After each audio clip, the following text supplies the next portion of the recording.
करा रे, थोडं अरे, खाली फोन खाली करा यार. खाली करा. बघा उचलला सगळ्यांचा पुढे खाली बघा. रोज सर, राज्यामध्ये महापालिकेच्या निवडणुका जाहीर झालेल्या आहेत आणि प्रत्येक जिल्ह्यामध्ये आमचे मित्र पक्ष आणि आम्ही एकत्र बसून युती करण्याचा प्रयत्न करतोय.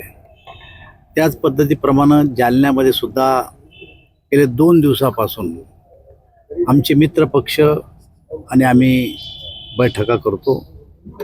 कालही बबनराव लोणीकर, अर्जुनराव खोतकर, कैलाश गोरंट्याल, भास्कराबा दानवे, अरविंदजी चव्हाण, ब्रह्मानंदजी चव्हाण असे सर्व आमचे मित्रपक्ष एकत्र बसलो. बैठकीमध्ये एकमेकाचे प्रस्ताव एकमेकाला मी शेअर केले. कोणी कोणत्या जागा मागितल्या त्याच्यावर आम्ही आज आमच्या पक्षाचे सगळे नेते एकत्र बसून चर्चा करणारे, ते त्यांच्या पक्षाचे नेते एकत्र बसून चर्चा करणारे आणि आज 4 वाजता आमची पुन्हा एकदा युतीच्या संदर्भामधली बैठक आहे. आमच्या बैठकीमध्ये जी चर्चा झाली ती समाधानकारक चर्चा झाली. या शहराच्या विकासासाठी आपण सगळ्यांनी एकत्र यावं, या शहराच्या जनतेची भावना आहे आणि ती भावना डोळ्यासमोर ठेवून आम्ही एकत्र बसण्याचा निर्णय घेतलेला आहे.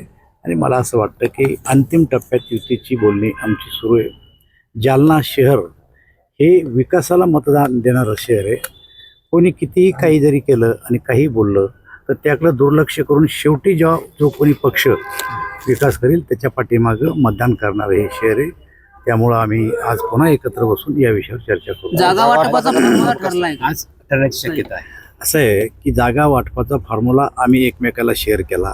आज आत्ता आपल्या राज्याचे सहकार मंत्री पाटील साहेब आत्ताच येऊन गेले. त्यांनीसुद्धा त्यांच्या पक्षाबद्दलची जी भूमिका आहे ती आमच्यासमोर ठेवली आणि मला असं वाटतं ती भूमिका विचारात घेऊन त्यांनाही काही जागा सोडण्याचं आम्ही ठरवलेलं. राष्ट्रवादी काँग्रेसला तुम्ही प्रतिसाद देत नाहीत असं जिल्हाध्यक्षांचा आरोप आहे. असं आहे, त्यांनी कोणाजवळ आरोप केला मला माहीत नाही, पण आता आमच्यासोबत नाश्ता केला, आम्ही चहा पिलो, आमच्या चांगल्या गप्पा झाल्या आणि त्यांचे सहकार मंत्री होते, कमिशनर माजी आर्दळ साहेब होते, आपले शिक्षक मतदारसंघाचे आमदार होते, सगळे नेते आम्ही एकत्र होतो.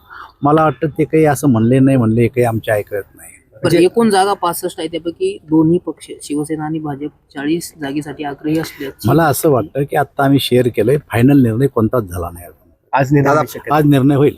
दादा, पुण्यात जी 2 राष्ट्रवादी एकत्र येण्यावर चर्चा चालू होती, चर्चा विस्कटली. मला असं वाटतं या गोष्टीवर जे काय बोलायचं असेल ते दोन्ही पक्षातला कोणी एखादा नेता बोलन, त्याचा आमच्याशी काही संबंध येणार नाही. दादा, किती वेळ लागेल अजून फायनल बोलणी व्हायला? फायनल आता हे चर्चा चालूच आहेत.